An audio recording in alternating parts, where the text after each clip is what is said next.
Hello and welcome to the Experiencing Love podcast. I'm your host, Philip Jocks, and I'm so glad that you're here.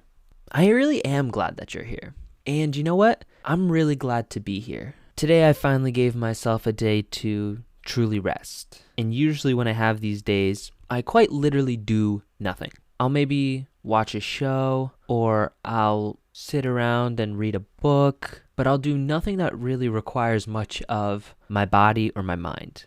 And so today I felt really relaxed and rejuvenated, and I'm getting back into the swing of things. Anytime I have something like this come up, I know what it costs me to not recover, to not take a break. It could be easy to overwork ourselves, overwork our bodies. I do it all the time. When I go long stretches without taking a break, I enter that cycle of burnout. I've spoken about it before. And so a day like today, although feels a little lazy, I also understand that it's something I need to give myself in order to perform even better later. As much as I wish I was a machine and I could perform 24/7, I'm not. I value my sleep, I value exercise, and I value reading calmly to myself in my room. When the weather's warm, I love to read in the park. I love doing things that slow me down, slow my mind down. It's all fun and games running at 1,000 miles an hour until you slip and crash. One of the worst things that could happen to a person,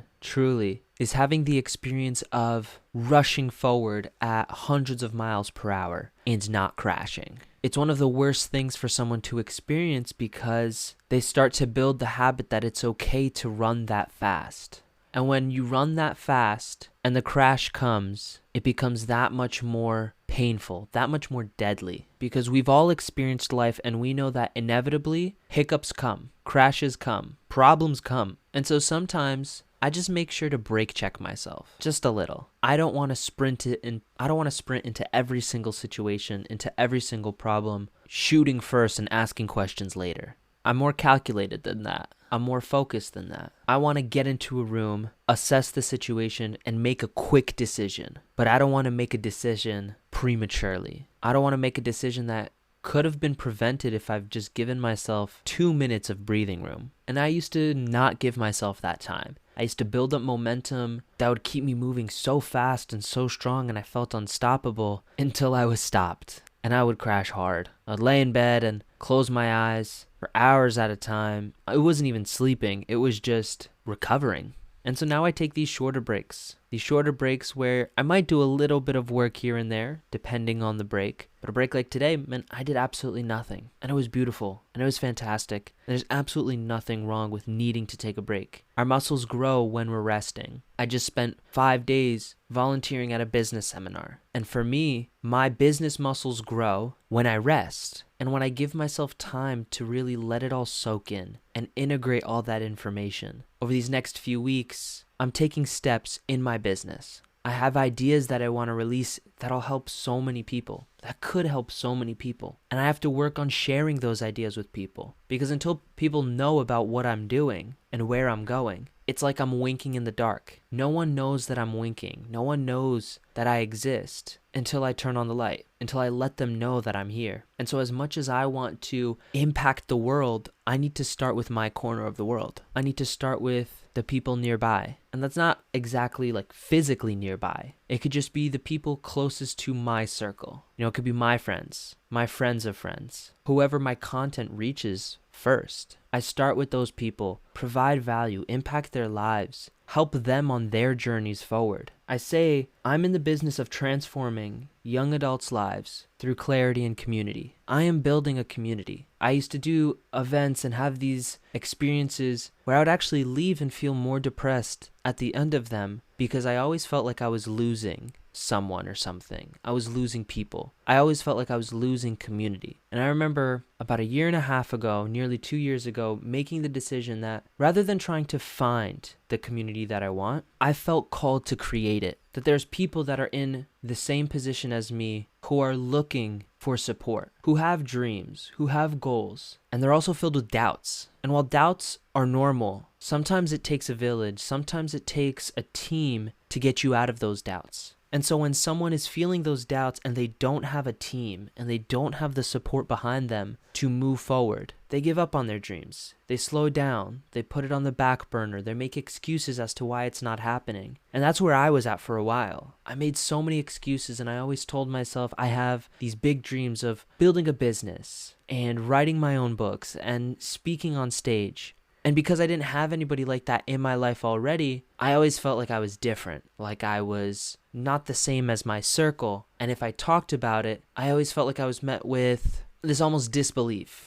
Like oh, that's so cool, Philip. Like, yeah, you definitely got it. But their facial expressions were saying something different. Like, that's cute, Philip. Keep dreaming. And as I became clearer and I started to build my support system, one that actually encouraged me to move forward and create this dream life of mine, I've noticed that the people in my life are realizing that it's not just a dream. It's not a pipe dream. I'm making it happen. And I'm making it happen because I had some key people in my life. And I understand and truly believe that I am able to be that key person in someone else's life. I could be that first person that someone encounters that can look at them and see their dreams for what they are, a true possibility. I want to be able to encourage someone to take their first steps forward, to start creating action for themselves so that they can look back and see the progress. They could see that it's possible too. And I can't do any of this.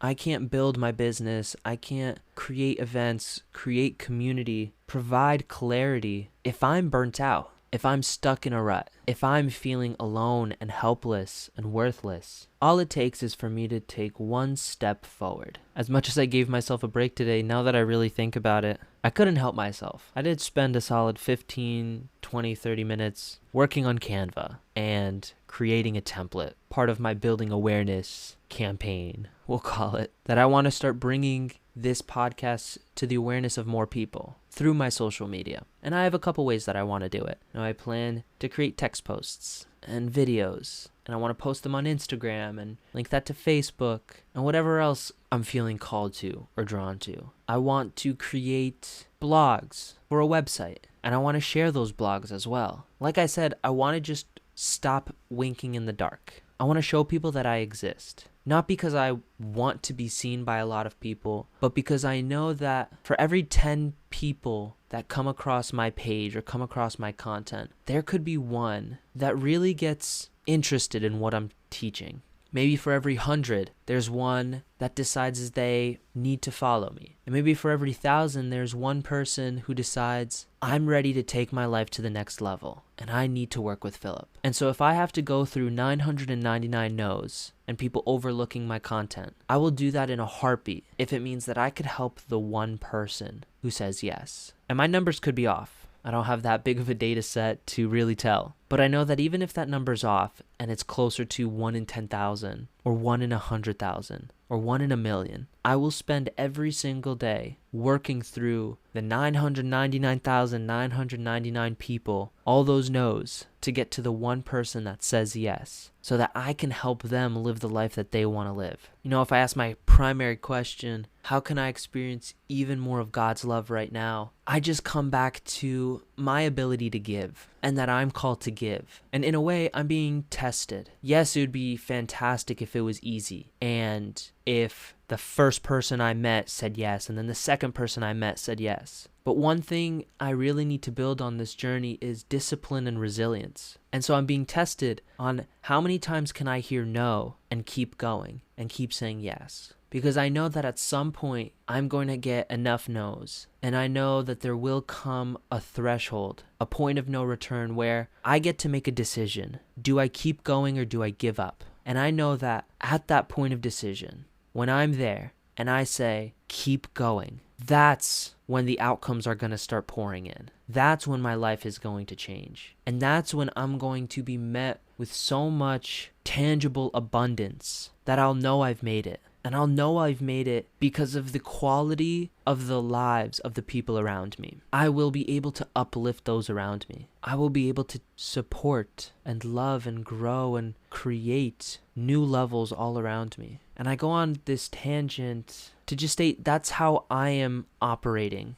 on a day-to-day. That's how I'm thinking. That's how I'm believing. And you as the listener, I want to bring you in on this journey with me. I also know that this isn't how I'm going to operate forever. And I'm going to continue learning and I'm going to continue growing. This way that I'm thinking is new. I only just learned it a few months ago, really. And the few months before that was something different. And months before that was something different. And I think that's beautiful, that I'm not stuck to one form of thinking. I have the ability to change, as do you. So not only do I want you to join me on this journey and know more about me, but I also want to encourage you to embrace change and to grow and to support those around you, because I know that you're called to do something for someone. We are not an individual species. We are a species of community, of tribe, of togetherness. So you're called to help someone. There's someone somewhere out there that is waiting for you, that needs you. You may not know this person yet. They may not know you, but somewhere down the line, you will impact someone and they'll be able to look at you and say, thank God you've done everything that you've done, because that meant that we got to meet. I know that for certain. So I hope you take all this information, take all these downloads, and live them in your life. Enjoy them. Take what's best and leave the rest. Have a wonderful rest of your day. Have a wonderful rest of your week. And I look forward to seeing you in the next one. I love you.